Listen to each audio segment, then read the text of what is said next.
Hi everyone. So today is a really sad and difficult day because yesterday evening I got the news that a friend of mine died, and not only was he a friend, he was someone who really helped me in my deprogramming from Jehovah's Witnesses. Mike Rinder, who very graciously came on my channel twice, and it's really hit me. I'm really going to try and keep it together because Mike was just such an amazing man, and I really felt I needed to make a video just to remember him and as a tribute to him, and just to explain to people what a huge loss he is to those of us who are kind of fighting the fight against cults in particular, which is really a real niche. I mean, so few people understand cults and how cults work, and it's a real challenge operating in the sphere of those who are trying to educate people and get governments to take cults seriously and that kind of thing. And Mike was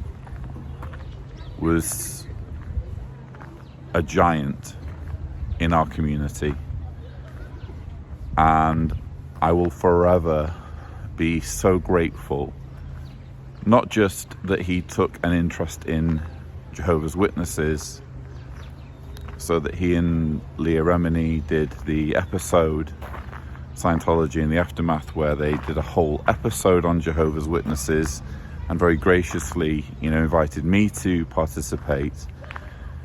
But what I'm especially grateful for personally is the interest in me and the way Mike never gave up on me like some other friends did when I went through a really difficult period in my life. And let me just kind of go back a little bit, because I just want to explain how I came to know Mike. It's actually long before the Aftermath show started, when I was first waking up and deconverting, having moved to Croatia. I watched a BBC documentary in which he and another individual appeared, Marty Rathbun, who has since sort of gone back to Scientology, you could say. But he appeared in this documentary having only just exited, and he was interviewed by BBC reporter John Sweeney. And I just found that story so compelling, and it spoke to me as someone who was just beginning to doubt his own beliefs. And here was this guy who was literally kind of escaping out of Scientology, and it was being documented by the BBC. So that's how I came to first be aware of Mike. Then I read the book Going Clear by Lawrence Wright, in which he interviewed Mike and shared a bit about Mike's story.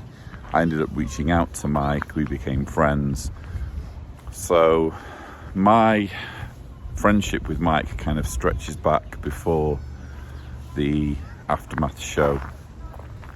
And then when the Aftermath show was in the process of being planned and everything, because Leah Remini and Mike received so many emails and messages explaining, or from ex-Jehovah's Witnesses remarking on how similar Scientology and Jehovah's Witnesses are, that they decided to do a special show on it.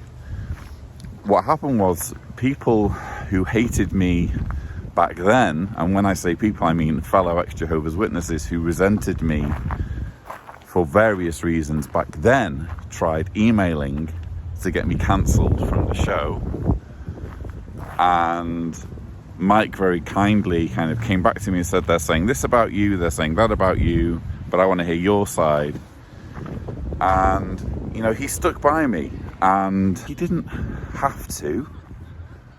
he could have just kind of played it safe, but he stuck by me, which is what a true friend does. And then kind of more recently, when I went through my breakup and had all of the kind of online abuse and all of that stuff going down, they tried again to cancel me through him, and he had some really encouraging and kind and empathetic words for me, which I won't share with you, but we exchanged some emails. And you know, that's what a true friend does. A true friend doesn't just stick with you in the good times, they stand by you in the bad times as well. And so even though we lived in different parts of the world and we didn't get to kind of go for beers or anything like that, we weren't that close, but God, he was such a good man, you know. He sent me his book, A Billion Years. I actually interviewed him. My second interview with him was after his book had been released, or after the Aftermath show, and his book had just been released, and I hadn't yet been able to get my hands on a copy, but I asked if he wanted to promote it on my show and we could do an interview, even though I hadn't read it, and he graciously said yes. So he came on the show, and then only later did he send me a copy of his book, and the idea was that he was going to come back a third time and do a third interview where we'd go over the book itself. But unfortunately, the way things panned out with his health deteriorating, that never happened. We were never able to do that. But in the inscription, and I just, on hearing the news, kind of reached for his book just to read the inscription again, and it brought a tear to my eyes. The inscription reads, "Lloyd, my comrade in arms, thank you for your support, friendship, help, and always continuing to fight. Mike." Mike was a fighter, and he wasn't just a fighter, he was a friend, and I feel honoured and privileged to have been a comrade of his. I emailed him a bit more recently, very recently in fact, 16th of November, because he did a series of videos where he was using his final moments on this planet to debunk some of the toxicity in the ex-Scientology movement. So he was almost having to face the same kind of idiocy and toxicity that I've been really challenged with over the course of my activism.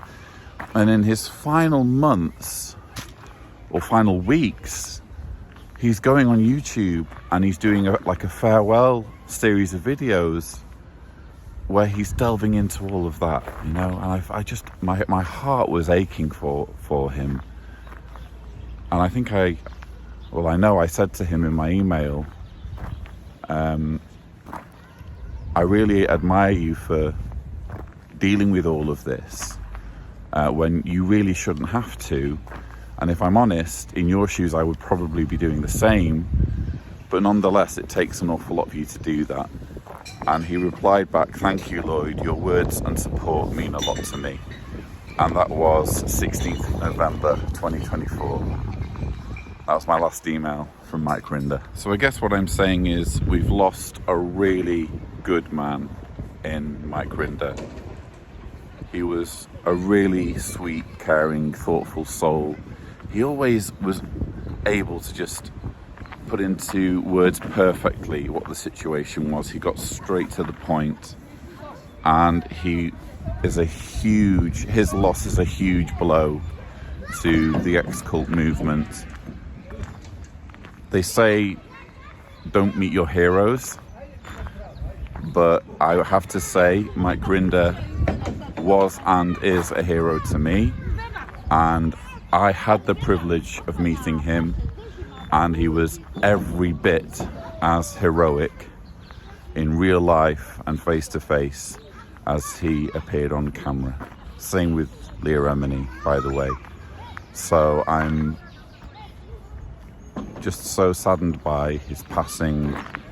My thoughts go to Christy and the boys, everybody whose lives Mike has touched through his incredible work and through his amazing love and compassion and empathy. We've lost an amazing man, and I just wanted to end with a montage of some moments from my 2 interviews with him, one in 2018, the other in 2022. And yeah, Mike, you will never be forgotten.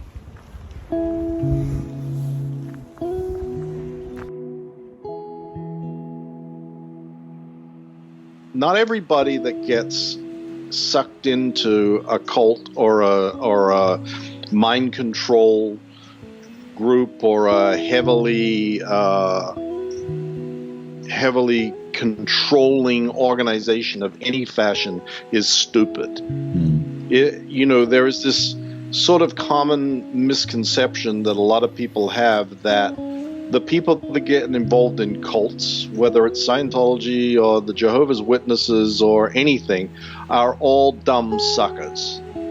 And they lack intelligence, and they are, rubes, and they just fell off the turnip truck. And that is very far from the truth. Yeah. The truth of the matter is, from my perspective, the people that get involved in those sort of cults generally get involved because the pitch of the cult is a very altruistic one. It's not so much you can do something about making yourself better. It's what appeals to people is the idea that they can learn and practice something that's going to help those around them and the world at large. In many respects, we've talked about it many times, Lloyd. The similarities between the Jehovah's Witnesses and Scientology is pretty remarkable. Not when you get down to the sort of nitty-gritty, we believe this or we believe that. It's these big picture concepts of we're the chosen people. We're going to save every man, woman, and child on earth as long as we can persuade them that they need to join up with us and believe what we believe and act like we act. The way that you really tell a cult is not how do they get people in, but what happens when they ask to leave. Yeah. That's what is the defining characteristics of how do you determine something is or isn't a cult. All of the former Jehovah's Witnesses I have met are all just such nice, wonderful, kind, caring people. And they didn't become nice, wonderful, kind, caring people just because they left the Jehovah's Witnesses. They were kind, nice, wonderful people to begin with. And it is the same with Scientologists. It is the same with people in NXIVM. Those sociopaths attract empaths. They attract empaths because empaths are people who are looking to help other people. And that is one of the pitches that every good cult makes, which is not just you can help yourself, but we will teach you how to help other people. And that attracts empaths. And it is remarkable how many really nice, good, wonderful people there are who are involved in cults. It is a myth to have the idea that the only people that get involved in cults are the, insecure, desperate, needy, unable to cope with society dregs. That is just not the case at all. Open your mind to the idea that you don't know everything. And that sounds sort of trite, but the biggest thing to overcome with someone in an organization like Scientology or the Jehovah's Witnesses is to get them to accept that there is anything that is outside of what they already know to be the way that things are. That you need to be willing, as the very first step, to even contemplate that someone else may have something to say that could be valuable. You know, there's one thing I've been dying to say to you the entire time. You know, one of my all-time favorite movies is The Shining. There is a famous scene in there where Jack Nicholson is at the bar, and I'm not going to describe it all to you, but Jack Nicholson says to the bartender, whose name is Lloyd, "Words of wisdom, Lloyd, words of wisdom." Words of wisdom, Lloyd, words of wisdom. And you've been wanting to say that all through the interview. I have. It's one of my favorite expressions. I say it to people pretty often. Words of wisdom, Lloyd. Words of wisdom. You've certainly had plenty of words of wisdom for me, Mike. That's safe to say.